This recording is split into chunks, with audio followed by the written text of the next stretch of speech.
we are still at JFK, and So are our cars, but they are behind a door that says customs. they're not coming out anytime soon either. So, sights of New York await, not the cars.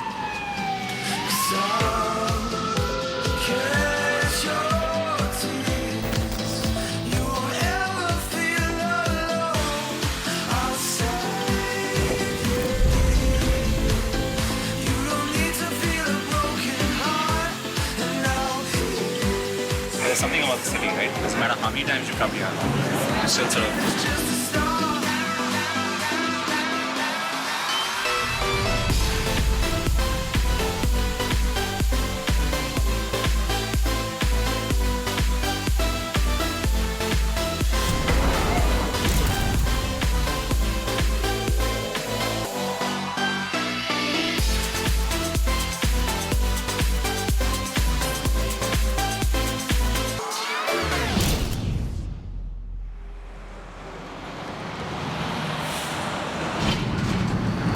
Cars still stuck in customs. We got to New York yesterday and we're going to make our way into the city again. And we're going to take a bus. So, bit of a switch for us, eh, Dhruv? Yeah, we're really missing GLA at the moment. So it's still an adventure even though we don't have the GLA. We're sitting by the side of the street. This is what we are resorting to now that we don't have cars. How the mighty have fallen. How the mighty have fallen.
We finally have good news. The cars are out of customs, and that means that very soon we can go and collect them. And that's the best news that we've been waiting for, because you know what? I mean, there are worse places to be stuck in. Being stuck in New York City for a few extra days is not a bad thing.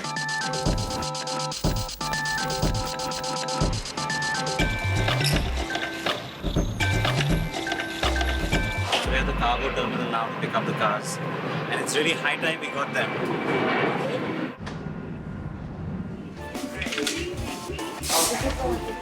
Excuse me. The keys would be with the cars? They're not here, right? No, they're gonna give you the car. Let me see if we got the keys, alright? Okay.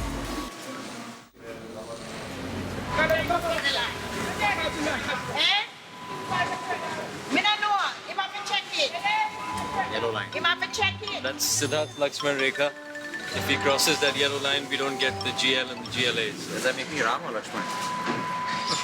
Sita, doesn't it? It gets worse. Having finally located our cars at customs, we were expecting to see them spick and span. Well, it wasn't to be.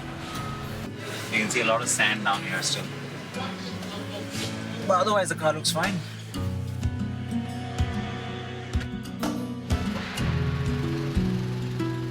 Alright, ladies and gentlemen, we have finally been able to get the cars released from customs and driven them out of the cargo area of Turkish Airlines at JFK.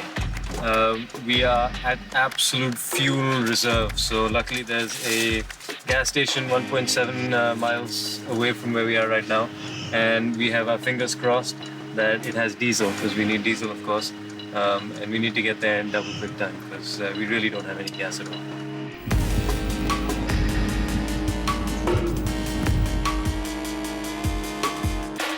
Which one is diesel out here? The green is diesel? Yes. Everywhere? Yes, everywhere. Highway diesel. Oh, that's the same. Right.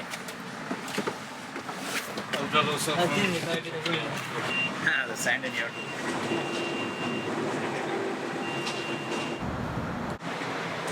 Car is getting a taste of different kind of fuel. It's going first world fuel.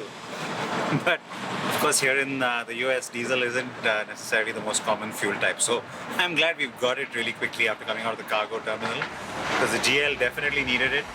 And the GLA, well, it could definitely do with a top up as well.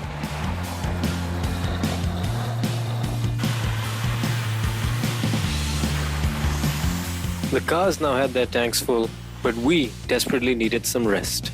So we decided to head back to our hotel and get a good night's sleep.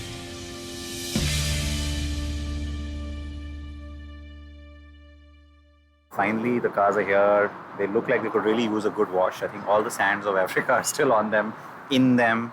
So we're taking them back across to, well, close to JFK anyway, where they came out from last night for a nice wash and a good service. So back in the city center, we ended up at the Mercedes-Benz showroom. On seeing our right-hand drive Mercs, the staff were amused, to say the least. This is wild. This is so cool. And the GL's the same thing? Is it opposite drive? Yeah. Is it really? Both of them are made in India. And that was a diesel? That's diesel as well. Wow. That's the 350. Check this out. This is so cool. Yeah. Hey, John, check this out.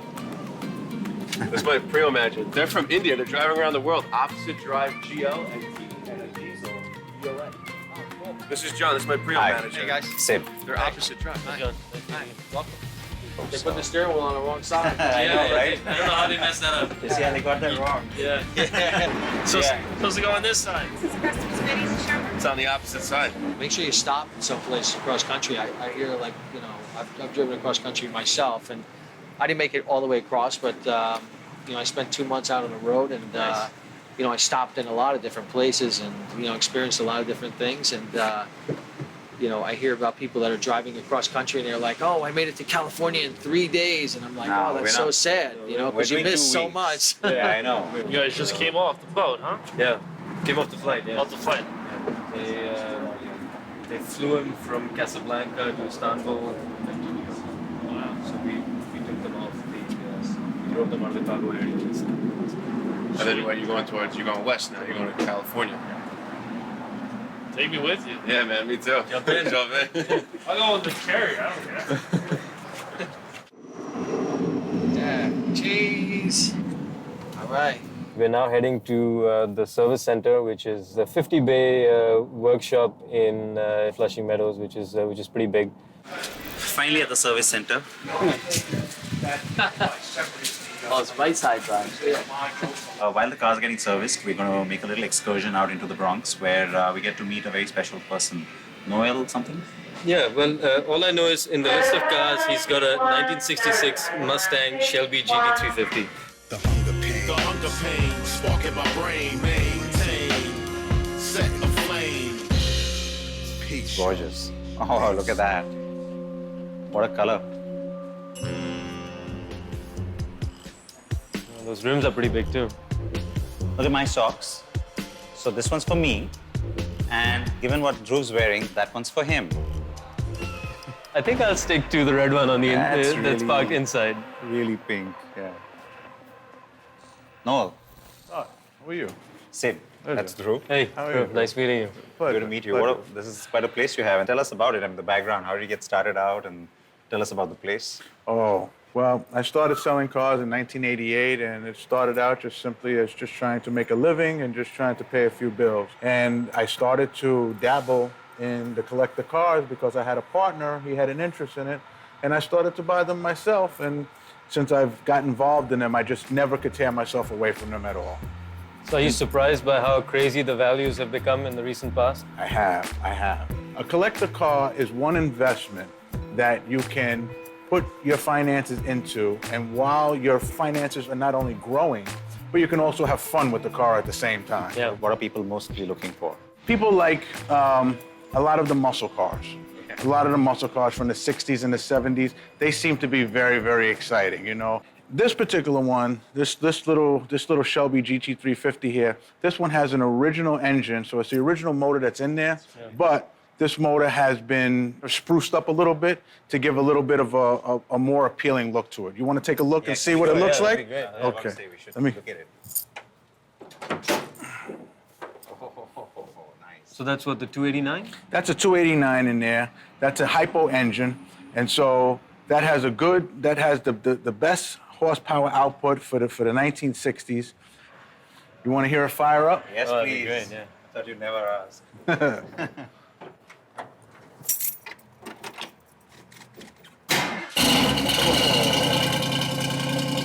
That is nice.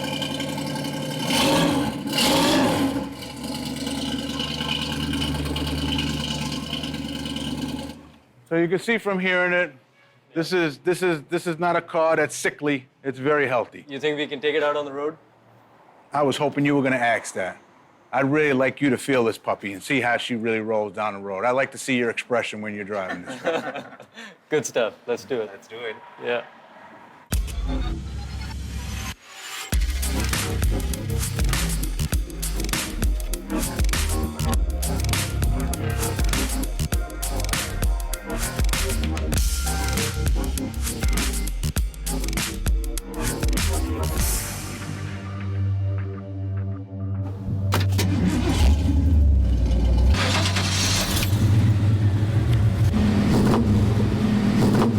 Might sound weird, you know. Is that best you could do?